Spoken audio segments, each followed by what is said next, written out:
Hello, welcome back. Oh no, that's not it. Hello, good morning, welcome back. It has been 5 seconds, but that's fine because I'm getting started right now. So if you didn't see, I made all of our undergarments already. So we have a strapless chemise because for this dress it's gonna be strapless. And then I think I'm just gonna make removable straps for later, like just like a little removable strap piece. Anyways, for now it is strapless. It goes down actually pretty far. Can you see it?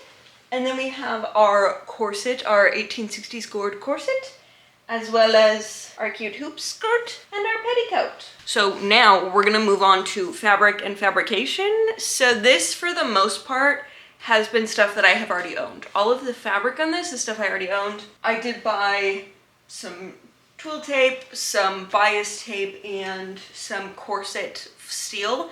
But that is all that I have bought for this so far. And that is going to continue with our dress slash skirt fabric.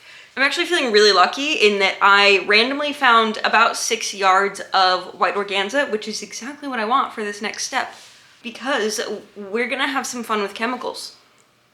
So let's actually move to the garage. I can explain it better there, I think. I randomly came across this photo printing style, I guess you could call it, called cyanotyping, and it is a sun activated dye. Lots of people use it for prints, but you basically need, everyone uses white fabric, so a white fabric or paper, and then you need your part A and part B solutions. You mix them together, you paint them on your fabric, let it dry, you put a negative or something that you want blocked out on top, and then you lay it out in the sun for half an hour. So I have been doing a little bit of research. I am by no means an expert. This is literally the first time I am doing this, but I went over to Blick Art Supplies and I picked up this cyanotyping kit. I do believe this one is, it's not specifically for fabric, but they did have a bunch of fabric that went with it that was by the same company. So this is what I'm using, and the first step is to actually fill them with water 24 hours before you're going to use these, because it's just a bottle with powder in it. So there's been water in it for about 24 hours now, but you only mix up what you're going to use, and we are of course going to do a test piece first, but hold on, we're not there yet. So yeah, I have been letting these sit and dissolve for 24 hours. I probably need to shake them up some more. I'm gonna be honest, I did put too much water in them, so there's not a lot of shaking room. It's more like I need to do like the barista swirl on these. Okay, so I have our part A and our part B solutions. Now I need our negative. So I actually did this a few mornings ago while I was drinking my coffee. I just kind of sat on my iPad, and the links to these will be linked below. But the lovely Valentine Moon on Instagram has already made this dress, and she has posted this screenshot that she used for her fabric printing. And so definitely go check out her Instagram and what she is doing, because I am using this. I basically took her image, I created a document in Procreate that was 45 by 55 inches, I believe, and then I scaled this to fit that. And then I went in with an 8.5 by 11 block, and I just copied and pasted each individual little square. I think it's like 5 by 5 pretty much for paper. And I have to fix them because they uploaded onto this document as legal size. So, or maybe it's just because I printed it from my phone, but this was my test print to figure out which side was up and down, because I got this transparency film to print these onto. So I have a laser printer, which uses lasers, and like the toner is dust. So it like lasers the toner dust to it, and you have to use a special technique to do this. But these also come, so there's like a little tissue paper backing on the back of each of these transparent film things, these transparent papers, and they just kind of cling with static, I guess. But I have to set up my printer to know that it is printing onto transparent paper, and I saw that setting somewhere, but then I accidentally printed this when I was trying to figure out which side needs to be up, because you want the transparent side to be the side that gets printed on. So I took a piece of paper and I took a pen, and it actually came off because of the laser, which is crazy. But I just wrote up on a piece of garbage paper, and then I set it in there. I'm not multi-layer printing, so it's not directional, so the back actually doesn't matter, but that's just what I'm used to when I'm multi-layer printing. So I wrote back up and then it printed out on this upside. So I know that the transparent side needs to go up in my tray. Once I get this all properly formatted to print, we will print it. But this is the one that I accidentally printed. And it obviously did not print right because there's like spots where the powder came off. Yeah, but apparently it does work. So we're going to do a lovely, lovely test on some fabric, I think. I'm also going to print all of these out and line them all up and tape them together. That doesn't seem to matter when you're doing like the actual cyanotyping itself. It doesn't matter if there's like tape as long as it's clear tape. I do have a bunch of other organza scrap that's the same type that I'm probably going to try to use for the bodice. So I am gonna do my test on one of these pieces or maybe a few of these pieces and kind of like lay them out and then put the big ol' sheet down. I don't know how I'm gonna do this. I'm gonna be completely honest.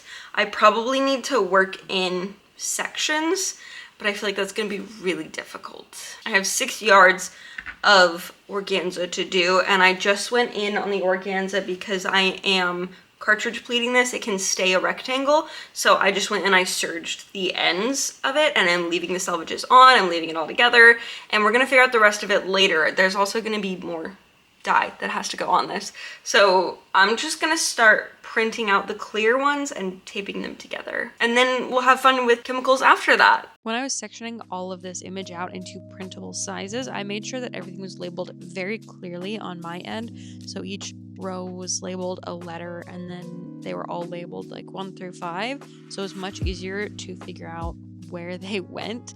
Even though I knew they were all going to print out in order, I actually ended up using this for every single piece that I taped together. I made sure and I double checked it was the right direction and everything was all good. This was a much more tedious process than I originally thought it was going to be, and my printer actually can print over 1,000 sheets of paper in black ink before it needs new toner, and I used up all of the black toner just doing this, making sure it was the right amount of toner on each, and I actually ended up with some that were really streaky and didn't have enough toner on them at the end. As you can see here, I'm going back in with a chalk marker, and I'm filling in a lot of these spaces that missed out on some of the toner. I thought it would be best to print them in black and white, but actually the ones that I printed in full color turned out really well. They actually have a really nice blue tone that makes the lights and the darks more easily to tell to my eye. This chalk marker and then smearing out with a tissue technique worked really well on this transparent paper though. If you were just going to draw your own design on some transparent paper, I would highly recommend this. It worked out really well, better than the Sharpie did. And then the chemical mix is 1:1, and so I did use a food scale and I zeroed out with the bottle and then measured part A and then part B. And for this first technique, I did create a semi-dark room where I did have just a small light source pointed away from where this was all being sprayed. And I think my dark room worked. Honestly, I'm not totally clear. This test, it went away. Let's just say that. Also, definitely use gloves because I actually nailed in a bit of the cyanotyping later on, and it stained my knee for like a week. My hands were less because I'm washing them super often, but like my knee was really stained. And I definitely should have taped this all down because I live in a breezy area and it was blowing around a lot, but I thought the pattern weights would be enough and they just weren't. I would highly recommend if you're working with this big of a sheet, just not being as scared of the tape. And honestly, the way that I ended up doing it, all of the tape lines didn't even matter in the end.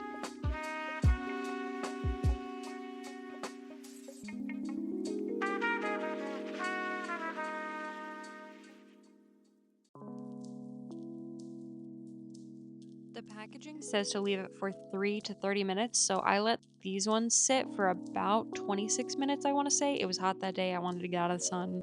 This was a test. I wanted to see if it would work. I got nervous. And it also recommends that you wash out with a little bit of diluted hydrogen peroxide in cool water. And I actually didn't have any hydrogen peroxide, so I was like, I'll just try the water and see what happens. And when you first start out with the spray, it's very like greeny yellow, and then as soon as it hits the water, it does turn blue. So even without washing in hydrogen peroxide this first time, it looked very blue, but I could not see any of the designs that I wanted on this first go around. So I actually went and I picked up some hydrogen peroxide, and I went back in once they were dry, and I re-rinsed them with diluted hydrogen peroxide, hoping that I would get more of that pattern. What I learned doing this technique on synthetic fabrics is that you actually want to double overexpose. So the best section that I had sat under the film for about 45 minutes, and then I slid it over and I worked on the next section, and it was exposed to the sun for probably another 30 minutes without the film negative over top, and that one actually got the best developed and it had the best contrast throughout. For each section, doing it the way that I did it, where I was just kind of flying freely, I would actually just measure out the 40-ish inches that I knew the film was going to be, and I would tape it down onto the asphalt that I was working on. And I had a bit of paper behind most of it where I was spraying, so I didn't get the cyanotyping on the actual asphalt. And then I stopped using the darkroom technique pretty early on, and I would just mix it and then go immediately spray it where it was already out in the sun, not let it dry, nothing. This is just what worked best for me with the synthetic and doing so many yards with only one little bit. So I would mix, immediately spray, immediately move over, and then I just kind of kept the other side, the stuff that was already developed, off to the side in the sun, and that seemed. I do have one section of this that I am going to get more cyanotype, and I'm going to redo it and let it sit out for about 3 hours.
This is all dried and happy.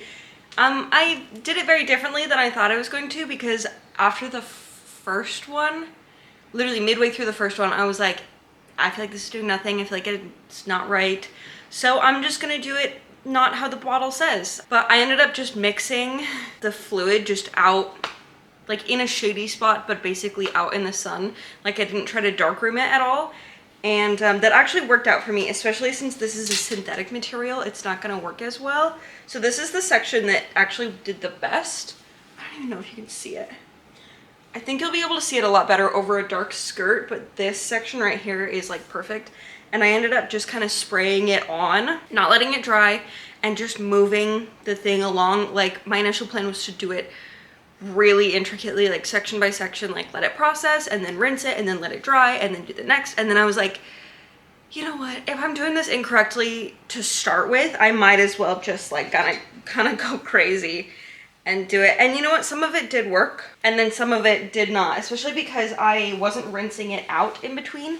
So I think a lot of this initial section got really overexposed, and if I'd wanted all of it to do that, I probably could have just like left it out there and waited for it to like expose more, because this very last section is very white, except for the bottom. Funnily enough, the bottom actually looks pretty good. The last section, oh, you can literally see like the line. But you know what, that's fine. It's all gonna be very gathered in the skirt. So I am actually very happy with this. And would I recommend doing this? If you had a cotton or a silk fabric, yes. Polyester, however, no. Oh, I also did a little test piece. I actually was just washing out the bottle, the spray bottle that I was using. I put some like isopropyl alcohol in it and I just shook it around and there was some extra in it, and I was redoing the bodice pieces, which are like the scrap pieces that I did the test on. And I just sprayed the alcohol on because I was like, it'll probably just dilute the solution. But then when I rinsed it out, it actually kept the blue on there better than the other ones that I had just redone. And so I was like, oh, so when I rinsed this out, to get it to instantly like oxidize, you rinse it with like water and a little bit of hydrogen peroxide. So I have this big stock pot and I did water, hydrogen peroxide, and isopropyl alcohol. I don't know if that helped at all, but it seemed to. Also, I definitely didn't wash it out all the way because it is turning my hands blue again as I touch it. So that's just something to be aware of. Yeah, but I think this was a really fun experiment. Would I recommend it? Probably not. It was something new, so you know, it was also a really fun thing to do, and it got me outside in the sun for like 8 hours yesterday. Yeah, but my hands have also been blue since then. Like, they're more blue now from touching that again. It's a good thing the rest of this dress is blue. Thank you for being here. I hope this was informative because it was informative to me. And we'll see where we go with this from here. But thank you for being here. I hope you enjoyed. I will see you next week. Might I recommend gloves? Absolutely gloves. I have blue hands. I looked like a Smurf yesterday.